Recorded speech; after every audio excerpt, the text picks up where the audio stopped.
All right, let's look at what happened in Season 1 of The Serpent Queen.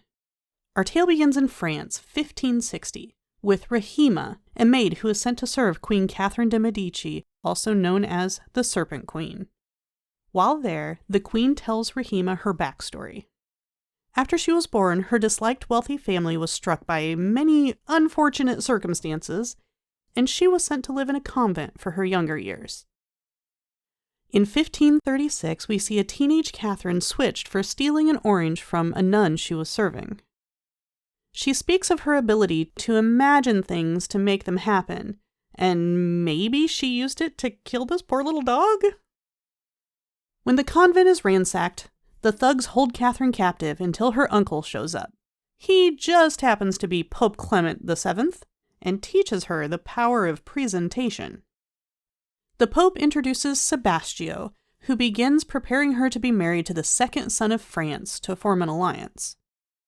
She auditions servants to be in her entourage and chooses Sebastio as her atelier, sort of an event planner and designer, Dubious Angelica as a perfumier, Abus as a flute player and charm coach, Mathilda from the convent is given the role of fool, and Roggieri as her fortune teller. They travel to France, with Catherine riding in a weird egg contraption for some reason. When they arrive, Catherine is presented to the court. King Francis is won over when she adds more to the dowry and accentuates her Catholicism. She is taken to meet her intended Henry, who is jousting.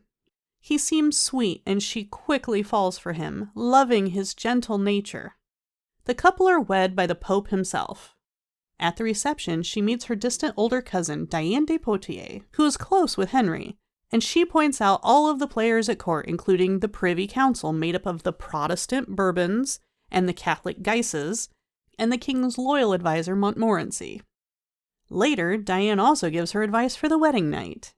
After a very public consummation, poor kids had to do it in front of the king and the Pope, Henry becomes hostile and kicks Catherine out.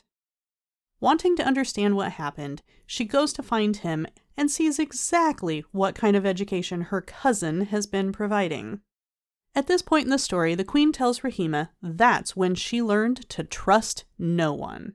She knocks over the dishes and has the guards take the maid away. Rahima protests until behind closed doors, then enjoys the orange she stole from the queen's plate. The queen looks at the empty plate and smiles. Despite that little hiccup, Queen Catherine chooses Rahima to be her maid. Fellow servant Natalie is jealous and sends Rahima to the queen with a turd on her plate. The queen says Rahima must have an enemy and deduces it is Natalie. They go for a walk and the queen continues talking of the past. Back in 1536, Catherine is desperate to get pregnant as that would secure her place at court, but Diane keeps Henry away. Catherine has a vision of her uncle's death, which comes true shortly after, making her position even more precarious. A stable hand offers his services, which Catherine declines at first, but after being stood up by Henry yet again, she takes him up on it out of desperation. Of course, that night, Henry finally shows up to do his duty. So romantic. When Diane implies knowing about her dalliance with the stable hand, Catherine attempts to have him poisoned. Henry's brother Francois is the Dauphin, or heir to the throne, and is a real piece of work. He is always making rude remarks and has a real violent streak. When introduced to the Princess of Prussia, he literally calls her boring and stupid. In a search for more wine, he finds an inflammatory picture of the king in the stable hand's house. The man's wife begs for mercy, and Francois shoots her just to shut her up. He convinces the king to order Henry to kill the man and child. Henry does kill the man, but sends the child away. Catherine bonds with Henry over their dislike of Francois. He tells her of the 3 years he and his brother spent as prisoners at his father's arrangement. Finding out she's not pregnant again, Catherine sees that both the king and his friend Sultan Suleiman have a common enemy in the Holy Roman Emperor, and she brokers an alliance between them, with Henry at the forefront marching off to war to reclaim her dowry. Back in 1560, the queen gives Rahima a pouch of gunpowder to get revenge. Rahima puts it in a bread dough, and it explodes in Natalie's face. The explosion maimed Natalie, and Rahima is being punished for it when the queen intervenes. Then she gifts Rahima a fancy dress to wear.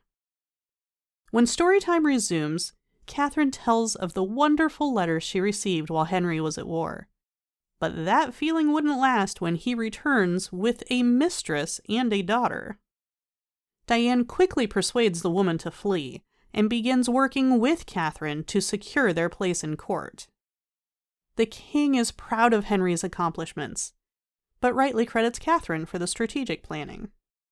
Mathilda has taken up with Francois and overhears Privy Council member Bourbon suggesting they take out Catherine.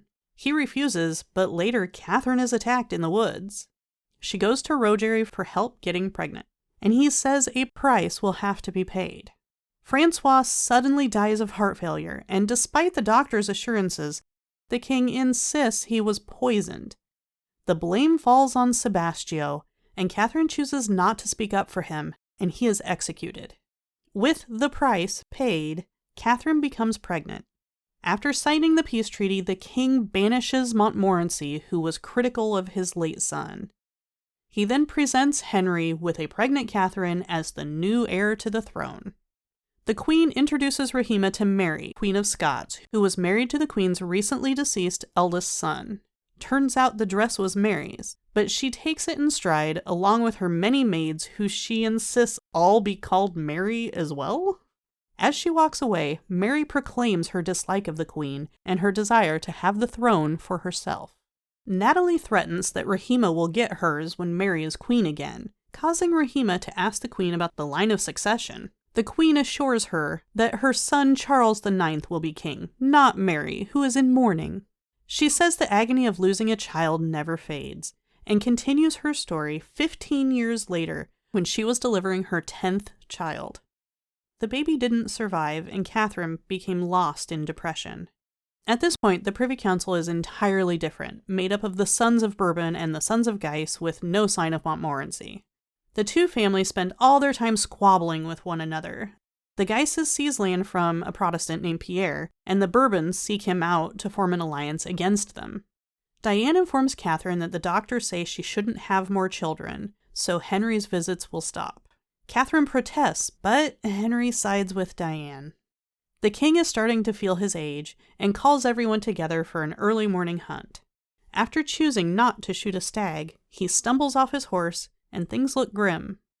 On his deathbed, the king makes Catherine promise not to give up on Henry because of that woman, and advises her not to ever show favor.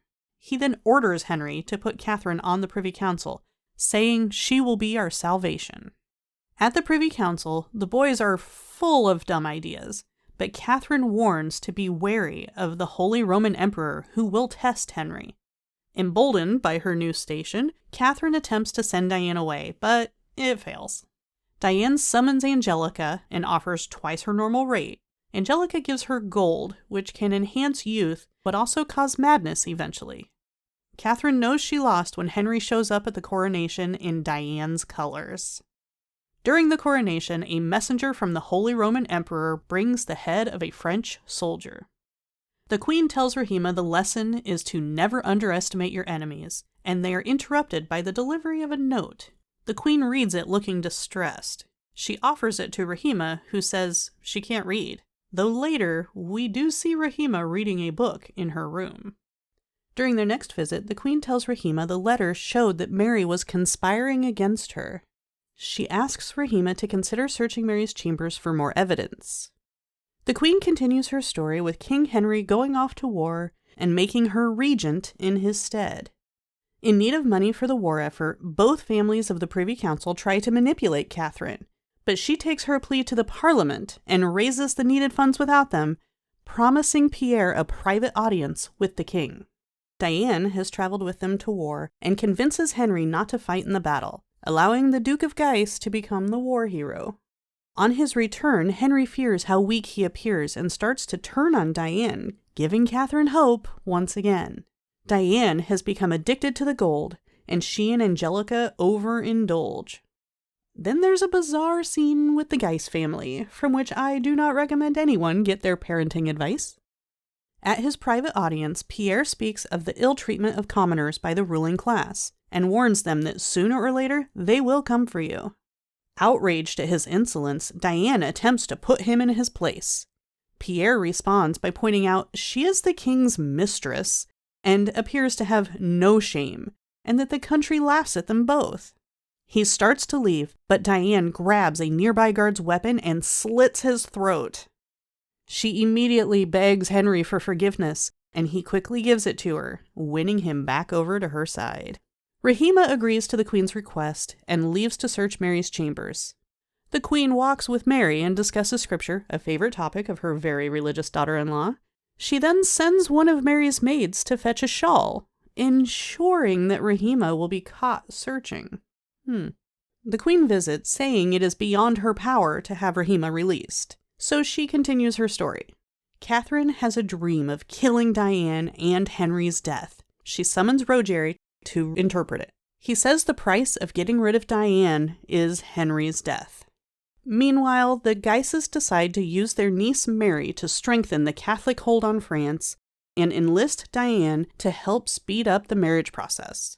Henry resists, not wanting his son ordered around by a religious fanatic his whole life. Catherine suggests a neutral advisor, and they send for Montmorency. Diane's addiction to the gold is progressing, first by painting it on, but eventually she literally bathes herself in it. Catherine attempts to manipulate Mary into calling off the wedding, and it almost works, but Diane sees through it and goes to Henry to work her magic. At the next Privy Council meeting, Henry not only agrees to the wedding, but also to inviting Charles V, Holy Roman Emperor, King of Spain, and his father's greatest nemesis, to the nuptials. Henry's weakness causes Catherine to accept the price of her dream, and she asks Henry to joust at the festivities. After the first round, she changes her mind and sends a warning, but he proceeds anyway and is gravely injured. Upon hearing this, Rahima denounces the queen, calling her evil. The queen discusses her with Rogeri, saying everything is going as planned. Rahima is visited by Mary, who asks her to help find evidence of the queen's duplicity and dabbling in the dark arts. She offers to tell Rahima her side of the story to gain her trust. The king is rushed inside, but Catherine blocks Diane from following. The doctor says he cannot remove the pole from his eye without risking his life. Francis collapses at the news that he is about to be king. Everyone rallies around him, pledging to support him. Diane takes the doctor to a prison to practice on inmates there. Catherine wakes up to find Henry gone. Diane has him patched up and drinking to celebrate. It is obvious that he is not okay, and he quickly collapses, dying in Diane's arms. Charles V uses all this to his advantage, hitting on Catherine at the funeral, and hyping up Mary to believe she is on a mission from God to rule a unified Catholic Europe. And Diane is finally sent away, taking Angelica with her. At the next Privy Council meeting, Mary announces that the alliance with the Holy Roman Emperor is solidified, as well as a decree that makes Protestantism illegal, and she banishes the Bourbons. A fight breaks out, and the guards begin rounding up all the Protestants in the palace. Catherine goes to Montmorency, and they hatch a plan with the Bourbons to kidnap the king away from Mary and make him see reason. As Mary is becoming increasingly unhinged, talking about ridding France of every last infidel, Catherine manipulates her to enact the plan. While traveling, she asks Francis to reconsider the alliance, and he calls her cold and blames her being the Serpent Queen for his breathing affliction. As he gets worked up, he starts coughing up blood. Mary tells Rahima she believes Francis's death was Catherine's doing. Rahima thanks Mary for opening her eyes and vows to help her rid France of the Serpent Queen. She goes to the queen's chambers and finds the letter she had seen tucked into a book earlier. The queen appears and Rahima plays nice, saying she told Mary a pack of lies to be released. She goes to draw a bath, and the queen smiles knowingly. Rahima finds a seal in Rogeri's camp and begins to piece everything together. Catherine asks if she wants to hear the end of her story, but Rahima offers to tell it instead. As her son is ill, Catherine warns everyone of the incoming attack, and chaos ensues. She rides after the Bourbons, who get separated. Louis tries to hide under a log and is shockingly captured by one of the Guises. Catherine and Montmorency catch Antoine, and Montmorency goes to kill him. Catherine stops him and stabs Montmorency instead, telling Antoine to run. She begs his forgiveness and then claims Antoine did it. While the king survived, the doctor says he doesn't have long, throwing the entire court into a frenzy with the current regent, Antoine, on the lam. The Guises want Montmorency to be regent, as he is expected to make a full recovery and would be the most neutral. Catherine convinces Mary to try and claim the regency herself. When Antoine refuses to sign over the regency to Catherine, she convinces Mary to cut off Louis's finger to prove he was in danger. The Guises get Montmorency to Antoine with the help of Mathilde and Abris. They have a bit of a standoff, but ultimately Montmorency convinces Antoine to sign, but then reveals the document named Catherine as regent. He says she is the only one who can save France, but now she has to convince her dying son. Mary asks Francis for the regency, but he accuses her of being power-hungry. Catherine goes to him, and he tells her he is in great pain. She says she has a medicine that would end the pain, but she isn't strong enough to give it to him. He begs her until she prepares it. After a sip, he grabs a pen and signs the regency over to her, saying, "Now I will leave you to live with your choices." At Louis's execution, a messenger stops it just in time with a pardon from the regent, Catherine. Mary realizes she's been played and tries to rally everyone to her side, I guess forgetting that she's been horrible to almost all of them. Catherine moved the court, and that's when she saw Rahima for the first time and began enacting her plan. The queen confirms it all and asks Rahima, "Now that you know, are you with me or against me?" Rahima asks if she sacrificed all of that just for power, and the queen says, no, she did it for freedom. Rahima presents a list of demands, and the queen approves. She delivers the letter to Mary, who takes off for England right away. Once there, she is turned away and realizes the letter was a forgery. With Mary gone, all of the power players gather at the coronation of young Charles IX, where Catherine herself places the crown on her son's head. And that is where we leave Season 1 of The Serpent Queen. Thanks for watching. Give us a like and subscribe for more recaps like this one, and I will see you in the next video.